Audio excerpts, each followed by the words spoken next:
Hello friends, ఇవాళ మనం చేయబోయే రెసిపీ గోధుమ పిండితో స్వీటు. దీనికి కావాల్సింది స్టవ్ ఆన్ చేసి ప్యాన్ పెట్టుకొని ఒక కప్పు గోధుమ పిండి వేసుకోవాలి. ఒక కప్పు గోధుమ పిండి మనము కొంచెం కలర్ చేంజ్ అయ్యే వరకు బాగా వేయించుకోవాలి.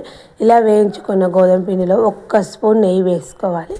మనము గోధుమ పిండి ఫస్ట్ వేయించుకున్నప్పుడు ఆయిల్ కానీ నూనె కానీ బటర్ కానీ ఏది వేయకూడదు. మనం గోధుమ పిండి అనేది వేగిన తర్వాతనే మనము 2 స్పూన్స్ నెయ్యి వేసుకోవాలి. దీనికి మనం ఇంట్లో ఉన్న వాటితో చాలా ఈజీగా తయారు చేసుకోవచ్చు. ఎక్కువ ఐటమ్స్ కూడా ఏం పట్టాయి, చక్కెర, గోధుమ పిండి, నెయ్యి, పాలు మన ఇంట్లో ఇవి ఎప్పటికీ అవైలబుల్లో ఉంటాయి కాబట్టి ఇంట్లో ఉన్న వాటితోనే మనం స్వీట్ అనేది తయారు చేసుకోవచ్చు. మనం స్పూన్ నెయ్యి వేసుకున్న తర్వాత ఒకసారి కలుపుకున్నాక ఒక 3 స్పూన్స్ మిల్క్ మేడ్ అయినా మిల్క్ పౌడర్ అయినా వేసుకోవాలి. నేను మిల్క్ మేడ్ వేసుకొని చేస్తున్నాను. మిల్క్ మేడ్ వేసిన తర్వాత ఒకసారి బాగా కలపాలి. కలిపితే ఇట్లా పొడి పొడిగా మన రవ్వ టైప్లో వస్తుంది. ఈ విధంగా వచ్చిన తర్వాత 1 స్పూన్ నెయ్యి వేసుకోవాలి, చక్కెర వేసుకోవాలి. ఇప్పుడు మనము ఇట్లా తయారు చేసుకుని మిల్క్ మేడ్ వేసుకున్న తర్వాత మనం చక్కెర పొడి వేసుకోవాలి. చక్కెర వేసుకుంటే మెల్ట్ అవుతుంది కాబట్టి మనం చక్కెర పొడి వేసుకొని ఒకసారి బాగా కలుపుకోవాలి. సిమ్లో పెట్టుకొని కలుపుకోవాలి. హై ఫ్లేమ్ మీద పెట్టుకొని అస్సలు కలపకూడదు. స్వీట్ అనేది బాగా రాదు, ఇట్లా పలుచగా అవుతుంది. సిమ్లో పెట్టుకొని కలిపితేనే మనకు బాగా వస్తుంది. ఇట్లా మనం ఒకసారి కలుపుకున్న తర్వాత 1 స్పూన్ నెయ్యి వేసుకోవాలి. నెయ్యి వేసుకున్నాక మనకి ఇట్లా పిండి అనేది ఈ విధంగా తయారవుతుంది.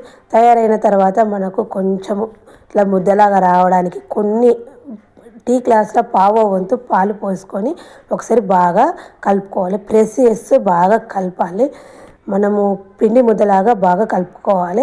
పిండి అనేది ఇట్లా బాగా కలుపుకుంటే మధ్యలో ఉండలు అన్నట్టు రావు కాబట్టి మనం ప్రెస్ చేస్తూ కలుపుకోవాలి.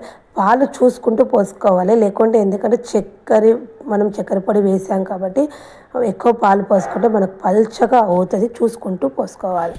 తర్వాత ఒక ప్లేట్లోకి నెయ్యి కానీ నూనె కానీ రాసుకున్న తర్వాత మనం తయారు చేసుకున్న స్వీట్ని వేసుకొని మనము మన చపాతీ కర్రతోని రౌండ్ కానీ ఇట్లా స్క్వేర్ షేప్లో కానీ చేసుకున్న తర్వాత ఒకసారి స్పూన్తో ఇట్లా మనము సమానంగా చేసుకోవాలి. చేసుకున్న తర్వాత సైడ్స్ అనేది కట్ చేసుకోవాలి. నైఫ్తో సైడ్స్ అని కట్ చేసుకున్న తర్వాత మధ్యలోకి కాట్లు పెట్టుకోవాలి. ఇది చల్లారనే అవసరం లేదు, మనం వెంటనే కట్ చేసుకోవచ్చు. చల్లార్చినాక పెట్టే అవసరం ఏం లేదు. ఈ విధంగా మనము షేప్స్ అని కట్ చేసిన తర్వాత ఒక్కొక్క దాని మీద మనము బాదం కానీ కాజు కానీ ఏది అవసరం ఉంటే అది పెట్టుకోవచ్చు. ఎంతో టేస్టీ గల మనకు గోధుమ పిండితో స్వీట్ రెడీ అయిపోయింది. మనం వెంటనే ఓపెన్ చేసి చూస్తే స్వీట్ అనేది చాలా బాగా వస్తుంది. టేస్ట్ మాత్రం చాలా బాగున్నది. ఓకేనా, బాయ్ ఫ్రెండ్స్. మీరు ఒకసారి ట్రై చేసి చూడండి. ఇంట్లో ఉన్న వాటితోనే మనం ఈజీగా సులభంగా తయారు చేసుకునే స్వీట్. ఓకేనా, బాయ్ ఫ్రెండ్స్.